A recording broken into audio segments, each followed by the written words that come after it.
Jai Hind students, welcome to my YouTube channel. Students, every dream begins with a dreamer. Always remember, you have within you the strength, the patience, and the passion to reach for the stars, to change the world. So, students, find confidence within your heart and trust your abilities. With your abilities and trust in the Lord, every dreams of your can be fulfilled. With that positive note, students, let's begin today's session. In continuation with the previous session, we will continue with optical instruments, and today it's turn to discuss compound microscope. Now, a compound microscope is used to see the extremely small, tiny objects. Actually, it is an optical instrument which is used to form large image of a close and minute object. This image subtends a large visual angle at the eye so that the object appears large. So large visual angle at the eye means the magnifying power or the angular magnification of a compound microscope is quite large when compared to the simple microscope. Also, in a compound microscope, we make use of two lens system. The object lens, which is placed in front of the object, while the other is the eye lens, which is in front of the eye. Object lens, students, it is of short focal length and short aperture, while the eye lens has short focal length and large aperture. As stated earlier, students, a compound microscope consists of two convex lenses arranged coaxially, and they are placed at the two ends of a cylindrical pipe. The one lens which is facing the object is known as the object lens or the objective. So, object lens is the lens that faces the object.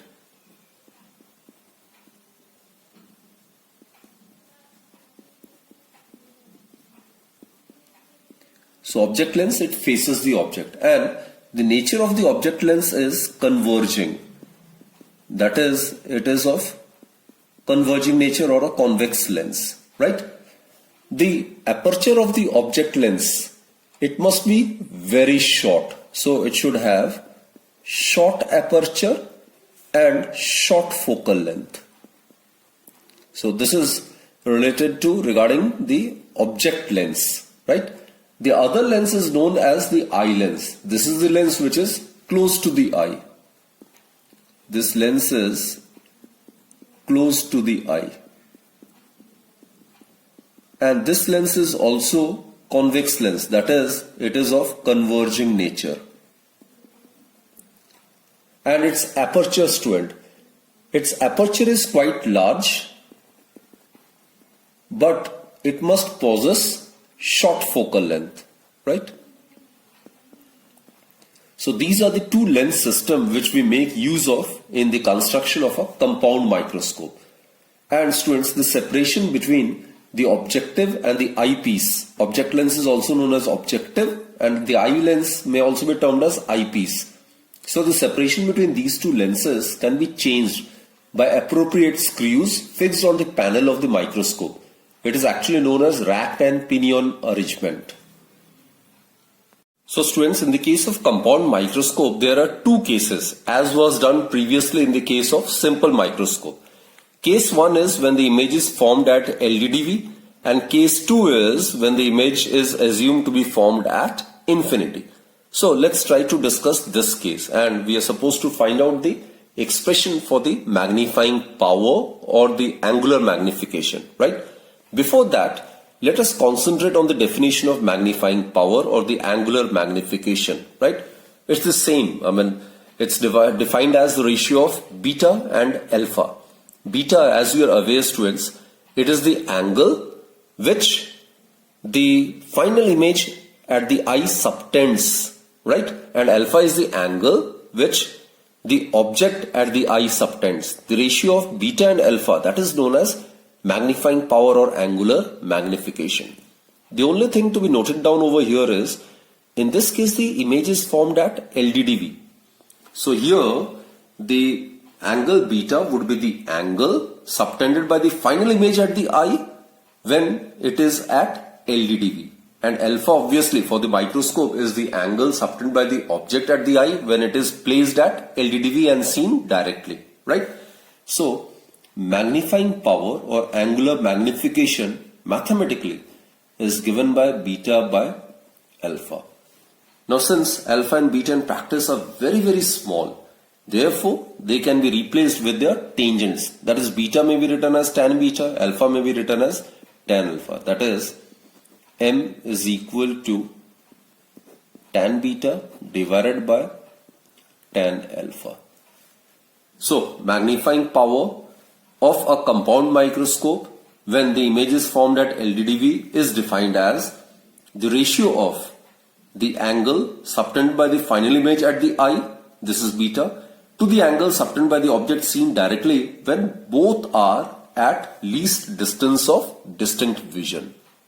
Now students, let us draw the ray diagram in the case of a compound microscope when the image is obtained at LDDV. So as I've stated, it consists of two lens system. One is the objective lens, the other one is the eye lens. Both are of short focal length, and the aperture of the object lens is small while the aperture or the size of the eye lens is large, right? So let's try to draw the ray diagram. So this is, suppose, the focus of the object lens. Let it denoted by f0, capital F0. So it's a double convex lens. So the same separation f0, right? The distance should be same. And this is eye lens. Its focal length is, suppose, O2 Fe. Fe stands for the focus of the eye lens. And the same distance, it should be over here since it is the case of a double convex lens, Fe. Right, students? Now here in the case of a compound microscope, the object AB is to be placed just outside the focus f0 of the object lens. Clear? Because if you keep the object between the optical center and the focus of the object lens, then its virtual erect and magnified image will be formed on the same side, isn't it? In that case, the lens would be of no use. So remember, in the case of compound microscope, the object, which is a very small object, is to be placed just beyond the focus of the object lens. So suppose this is the tiny object under consideration, right? This is the object AB. It is placed just beyond the focus of the object lens. So as per the rules for the ray diagram, incident ray which is parallel to the principal axis, after suffering refraction, it will tend to pass through the focus, right? It will tend to pass through the focus like this. And second is, students, the incident ray which travels through the optical center of the lens, it will remain undeviated like this. It will remain undeviated. So these two rays meet at this particular point. So here the real inverted and enlarged image will be formed of the object AB. So this is, suppose, A dash, and let us consider this to be B dash. Clear, students? Now point to be noted is that, students, the AB is the object which is placed just outside the focus f0 of the object lens, and its real image A dash B dash must be formed on the other side of the lens between the optical center and the focus of the eye lens. Clear? First point is the object AB is to be placed beyond f0. Second is the image, the real image of AB is to be formed on the other side of the lens between the optical center and the focus of the eye lens, so that A dash B dash acts as an object for the eye lens. Clear? Okay. So this is the object, and object distance from the object lens, it can be considered to be U0. Clear? This is the focus or focal length of the object lens is denoted by small f0. And students, it is the image of this particular lens, isn't it? So it can be considered to be V0. This can be considered to be V0. Right? Okay. Now as I've stated, A dash B dash will act as an object for the eye lens. So its distance from the eye lens would be UE. U stands for the object distance. Now let's find out the position of the final image so formed. Now A dash B dash will act as the object for this eye lens, and it is placed between the optical center and the focus. So its image will be formed on the same side as that of this object, right? Let's draw the ray diagram then. So A dash B dash will act as an object for the eye lens. So a ray which is parallel to the principal axis, after refraction it will tend to pass through the focus like this, right? It will tend to pass through the focus. And second is, students, a ray which passes through the optical center, that will remain undeviated. It will remain undeviated like this. So these are the two rays which enters the retina of the eye, and these two rays will appear to be coming from a point somewhere over here where the final image is formed. So let's produce rays 1 and 2 in the backward direction. So what we get is these two rays appear to be coming from a point somewhere over here, right? So here the final image is formed. This is the final image. It can be considered to be A double dash, and this may be considered to be B double dash. And students, it has to be kept in mind that the image produced by the object lens, A dash B dash, it acts as an object for the eye lens, and the distance of the object from the object lens is so adjusted that the final image is formed at the least distance of distant vision from the eye. That is A double dash B double dash. It should be formed at a distance of capital D from the optical center of the eye lens, which may be considered to be coinciding with that of the eye, right? So this is the ray diagram of compound microscope in case where the final image is obtained at LDDB. Now what we'll do is we will try to find out the expression for the magnifying power. Now magnifying power, as we are aware, it is defined as a ratio of beta and alpha. Beta, as we have discussed, it is the angle subtended by the final image A double dash B double dash at the eye when it is formed at LDDB. So this angle is beta. This is beta. Clear, students? While alpha, it is the angle subtended by the object at the eye, seen directly when it is placed at LDDB. So now, suppose this object is placed at this position. Whatever I am drawing, it's not the part of the ray diagram, right? It is just to indicate this angle alpha. Suppose this object is placed over here, AB. Now when this object is seen directly through the eye, then the angle subtended by this object at the eye when it is placed at LDDB is angle alpha. So this is angle alpha. And the ratio of this beta and alpha, this is what angular magnification or magnifying power is, right? Now as alpha and beta are very small, therefore they can be replaced with their tangents. That is, M, it may be written as tan beta divided by tan alpha, right? Now let us consider this triangle, students. Let us consider this big triangle O2 A double dash B double dash. Let us consider this triangle. So consider triangle A double dash O2 B double dash. I am talking about this triangle A double dash O2 B double dash. It's a right angle triangle, so tan beta, it would be equal to perpendicular by base. So in this case, tan beta is equal to perpendicular A double dash B double dash divided by base, that is O2 B double dash, right? Now consider this triangle. So as to find out the value of tan alpha. So consider triangle A, this is A O2B. In this case, consider tan alpha. It will be equal to, again, perpendicular by base, that is AB divided by base. Base is same. O2B is equal to O2B double dash, isn't it? This point is B as well as B double dash. So it is O2B double dash. Therefore, students, magnifying power, it is tan beta divided by tan alpha. So let's substitute this value, right? O2b double dash, O2b double dash get cancelled. So what we are left with is A double dash, B double dash divided by AB. Now A double dash, B double dash, it's the size of the final image.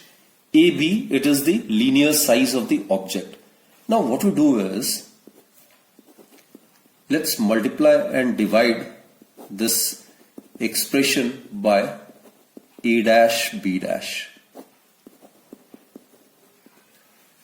Now we can rearrange this term like this. A double dash, B double dash divided by A dash, B dash multiplied by A dash, B dash divided by AB. Now students, we will arrive at a very important result. Now consider this term and then this term separately, right? Now consider this object lens. For this, AB is the object and A dash, B dash is the image. And we are aware, students, the linear magnification, we have already done this topic. The linear magnification, it's represented by small m. It is given by the ratio of size of the image to the size of the object, isn't it? We already are aware of this. So considering the object lens, A dash, B dash will be the size of the image and AB will be the size of the object. So A dash, B dash divided by AB will give us the linear magnification of the object lens. So this is actually the linear magnification of the object lens, right? So this is linear magnification of the object lens. It may be denoted by small letter m naught. While if you consider eye lens, for eye lens, A dash, B dash is the object, A double dash, B double dash is the image. So for eye lens, the linear magnification would be ratio of the size of the image, that is A double dash, B double dash divided by size of the object, that is A dash, B dash. So A double dash, B double dash divided by A dash, B dash, it is actually the linear magnification of the eye lens. So therefore magnifying power of the compound microscope when the final image is formed at LDDV, it's given by ME multiplied by M naught. This is a very important formula, students. So the angular magnification or the magnifying power of a compound microscope is given by the product of the linear magnification of the object lens and the eye lens, right? So this is a very important result which we have derived. Clear, students? So now let's convert it in some other form as well.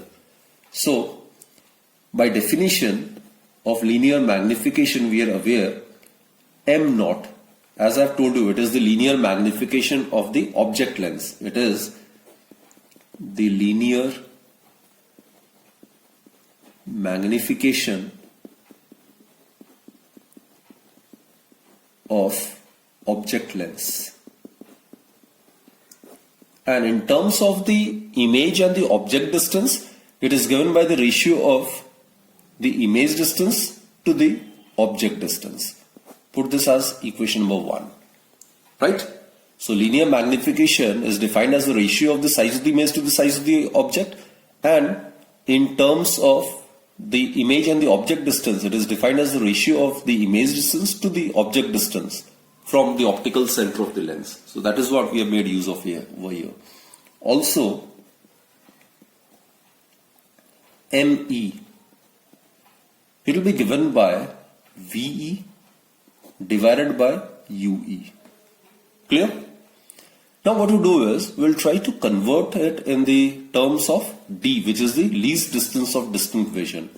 For eye lens,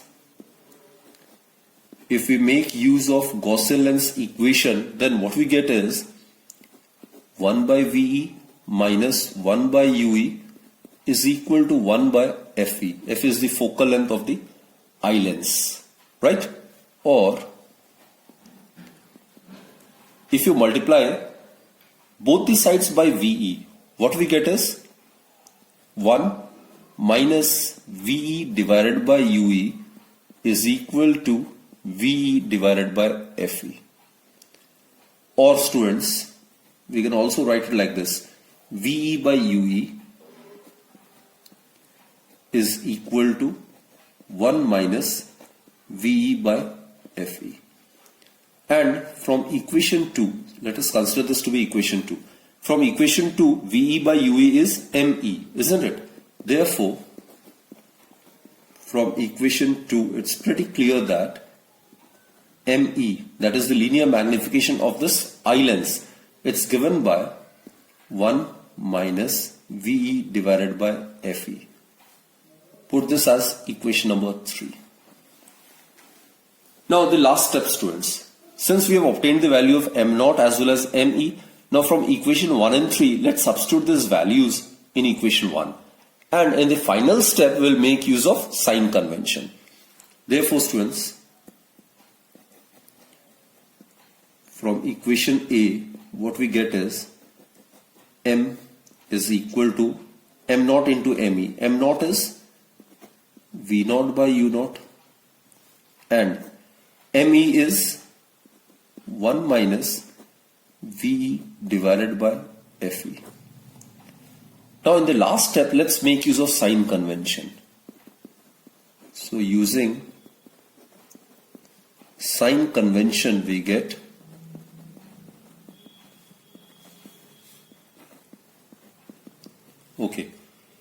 V0. This is the direction of the incident ray, that is from left to right. This is the direction of incident ray. Any distance measured from the optical center along the direction of the incident ray is to be taken as positive, and against the direction of the incident ray will be taken as negative. V0, this is V0. It is measured from this point along the direction of the incident ray, so it has to be taken as positive. U0, this is the object distance. It is measured from O1 to B against the direction of the incident ray, so it has to be taken as negative sign. Then VE, students. Image distance for the eye lens. For the eye lens, this is the image, and its distance is measured in a direction O to B double dash, that is in a direction opposite to that of the incident ray. So this is VE, and VE, since it is measured in the opposite direction as that of the incident ray, so it has to be taken as negative. So VE is equal to minus D. The final image is formed at least distance of distant vision. So VE is equal to minus D. And what about FE? FE is the focal length. This is the focal length of the convex lens. The focal length of the convex lens is real, and hence it is positive. So it is plus FE.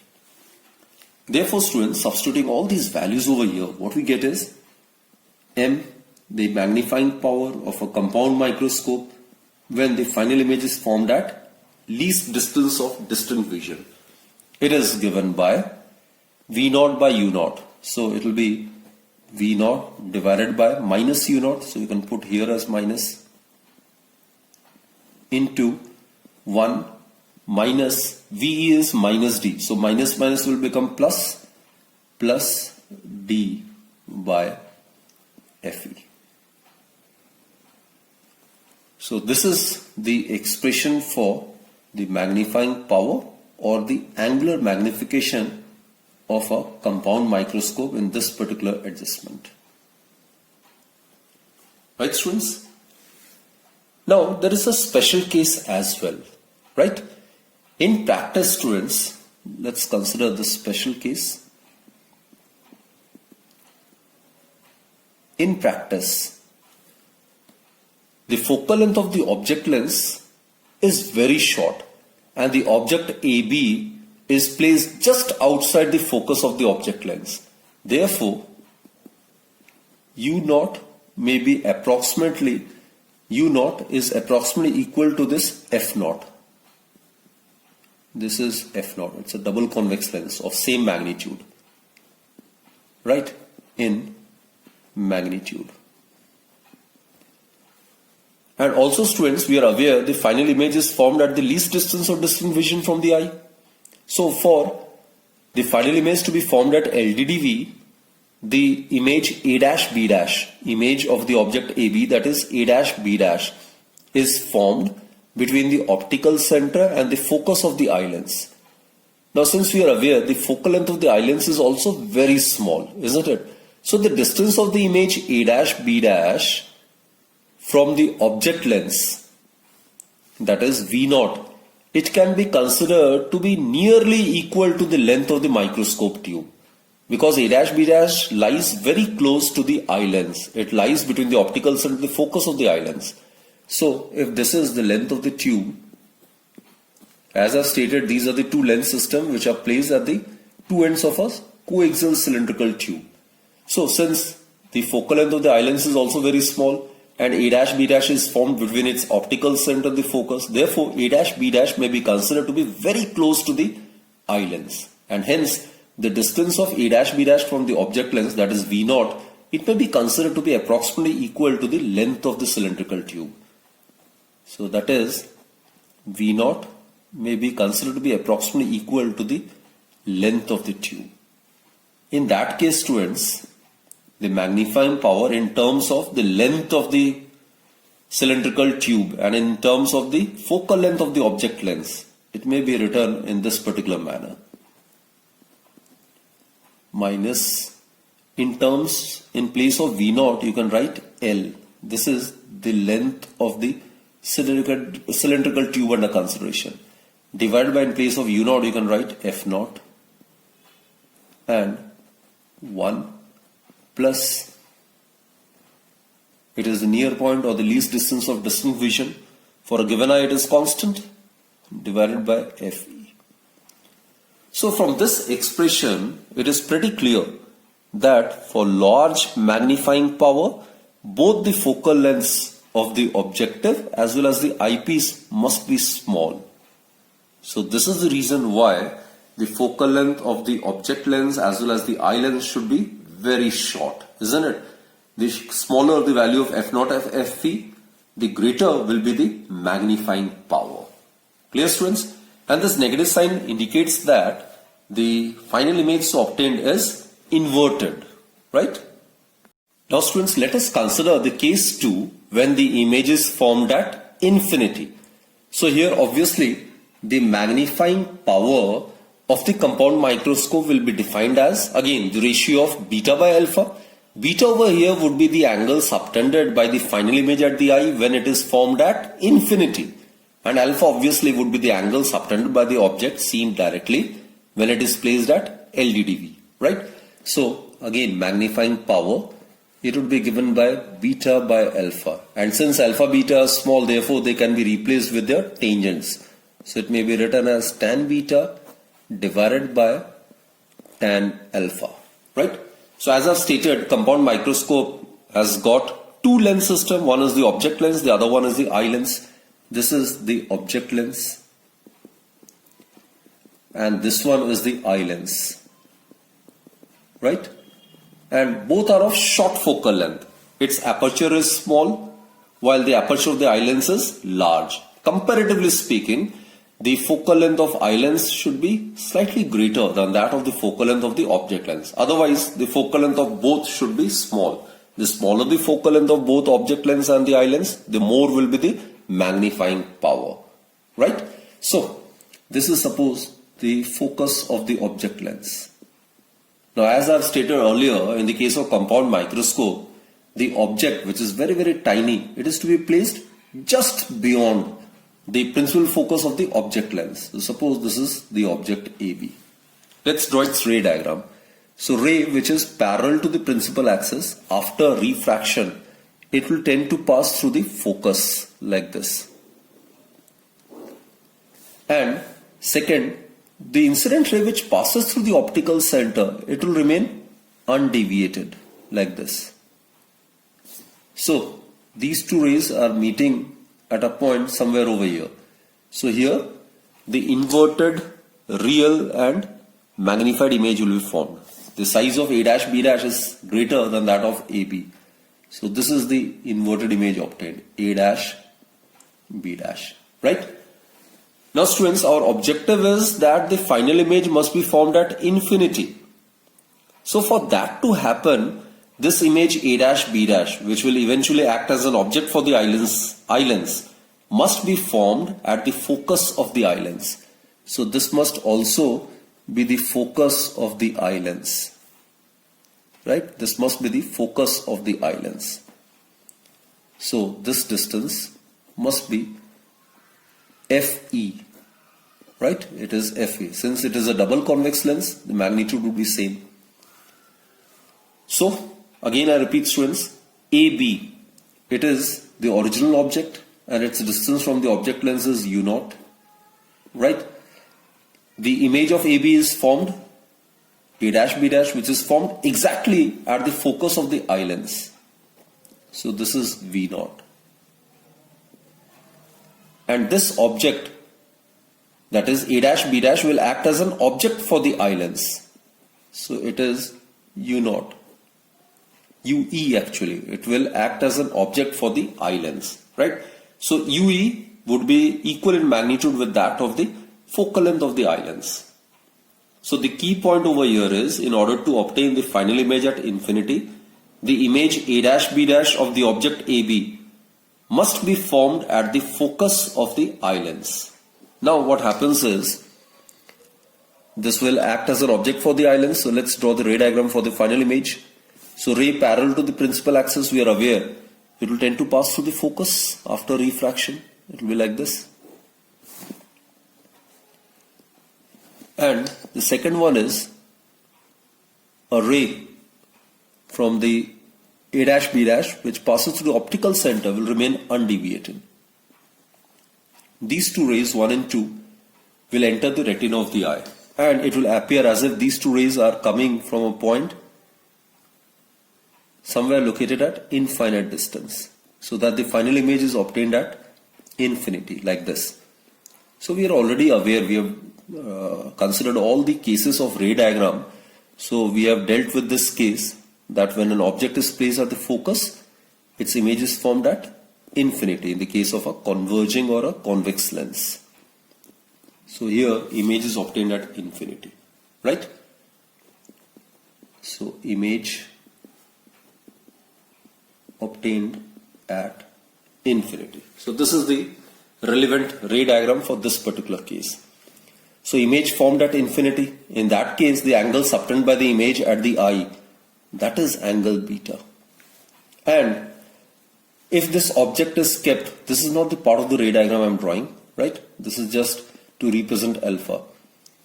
So this is the object. When it is kept at a distance D, which is the near point or the least distance of distinct vision from the eye, then the angle which it subtends at the eye, this angle is alpha. And the ratio of beta to alpha, that is known as the magnifying power or the angular magnification. Now students, in the earlier article in case 1, we have proved that the magnifying power is given by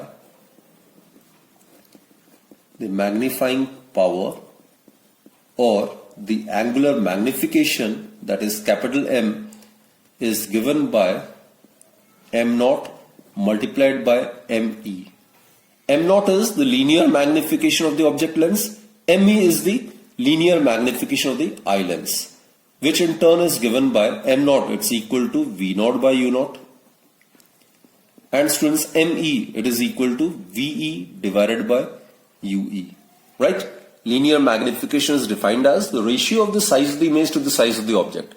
And in terms of the image and the object distance, it is defined as the ratio of the distance of the image from the optical center to the distance of the object from the optical center, right? So let's apply the sign convention and we'll get the result. So applying sign convention over here,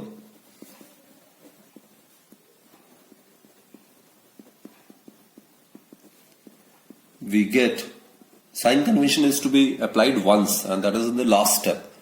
So U0, it is equal to minus U0, right? This is the direction of the incident ray. That is from left to right. So O1B is measured against the direction of the incident ray. So it has to be assigned negative sign. V0, the object is real. This is V0. It is measured from O1, O1B dash. It's measured along the direction of the incident ray. So it will be assigned positive sign. then VE. VE students. VE is the image distance from the eye lens. For eye, this is the image distance, isn't it? This one. Clear students? So VE, it may be written as, if you consider tan beta over tan alpha. So what we get is VE, it would be equal to minus D. You can consider tan beta over here, so it will be perpendicular by base, isn't it? And UE, it is equal to UE. Now A dash B dash is formed exactly at the focus of this eye lens, so its distance from O2 is FE, and since O2 FE is measured in a direction opposite to that of the incident ray, so it has to be taken as negative. Therefore, substituting these values over here, we get M is equal to, in place of V0, we can write plus V0. In place of U0, we are supposed to assign negative sign over here. VE, it is minus D. Divided by UE, it is minus FE. Clear, students? Actually, in place of this minus minus get cancelled, so what we are left with is M is equal to minus V0 by U0 D by FE. So this is the formula for the magnifying power of a compound microscope when the image is obtained at infinity. Now here also we can consider a special case. We can represent the above result in terms of the length of the cylindrical tube and in terms of the focal length of the object lens. So here, as we have stated, this object is placed just beyond F0, isn't it? So in this special case, what we can do is U0 in magnitude may be considered to be approximately equal to F0, and V0, as I've stated, this distance, since the focal length of the eye lens and object lens both are small and this is formed at the focus, so it may be considered to be equal to the length of the tube approximately, right?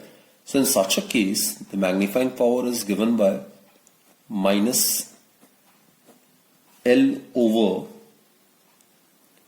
F0 D by FE. This is only an approximation formula. So this formula basically, it indicates that the smaller the value of focal length of the object lens, smaller the value of the focal length of the eye lens, the greater will be the magnifying power. Clear, students? One more important point. In case the image is formed at LDDV, if the image is formed at LDDV, then the length of the microscope is given by the length of microscope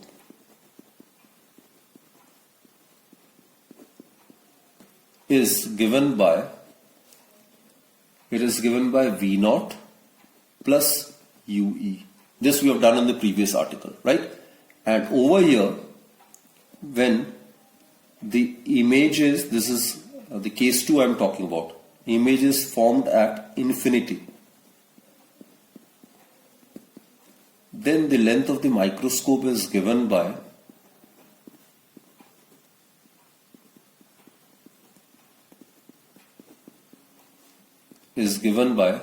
this is the length of the microscope, that is between the object lens and the eye lens. Now in case Fe is very very small, right? In that case we can write V0 is equal to L. So over here, exactly the length of the microscope, it would be equal to V0 plus UE, and UE is equal to Fe in magnitude. So it will be equal to V0 plus Fe. So these are some important considerations which you need to keep in your mind. Students, in order to derive this expression, you could have directly found this expression by using this, right? Without using this particular formula. So let's do in this alternative way as well. So M, as you are aware, it's given by tan beta over tan alpha. So what we do is, tan beta, for this, consider this triangle. Tan beta is perpendicular by base, so it will be equal to A dash B dash divided by base is O2 B dash, right? Divided by tan alpha. For tan alpha, you have to consider this triangle. It's again a right angle triangle. It is perpendicular by base O2B. So rearranging the terms, what you get is A dash B dash divided by AB multiplied by O2B divided by O2B dash. Therefore, students, magnifying power may be represented as A dash B dash over AB. Now, if you consider object length, for the object length, A dash B dash will give the size of the image. AB will give the size of the object. So, ratio of the size of the image to the size of the object is the linear magnification of the object length multiplied by O2B divided by O2B dash. So, now M would become this in terms of the image and the object distances V0 over U0 multiplied by O2B divided by O2B dash. Now you can make use of the sign convention. U0 is minus U0, V0 is plus V0, and students, if you make use of sign convention, O2B, now look, O2B, it is equal to minus D, isn't it? O2B is equal to minus D using sign convention. And O2B dash, it is equal to minus Fe. It is equal to minus Fe. Now substitute these values over here and you should get this expression. Look, M is equal to V0, U0 is minus U0 multiplied by O2B is minus D divided by O2B dash, it is minus Fe. So we'll get the same thing. So it's up to you to obtain this expression either directly by using M equals to M0 multiplied by Me or by using the ratio of tan beta and tan alpha. So it's entirely upon you. So students, we have obtained the expression for the magnifying power in both the cases when the object is formed, when the object is just placed beyond the focus of the object lens and the image is formed at LDDV, and in the second case when the image is formed at infinity. So students, this was a very important article. It is very much expected to be asked in the board examinations, right? So do practice drawing the ray diagrams, right? And that's it for this particular session. And do join me in my next lecture so as to discuss some numericals, as well as we are supposed to deal with another very important optical instrument, which is astronomical telescope, both refracting type as well as reflecting type. Anyway, that we'll discuss in the next lecture. Till then, bye-bye, and do take very good care of yourself. Thank you for watching my videos.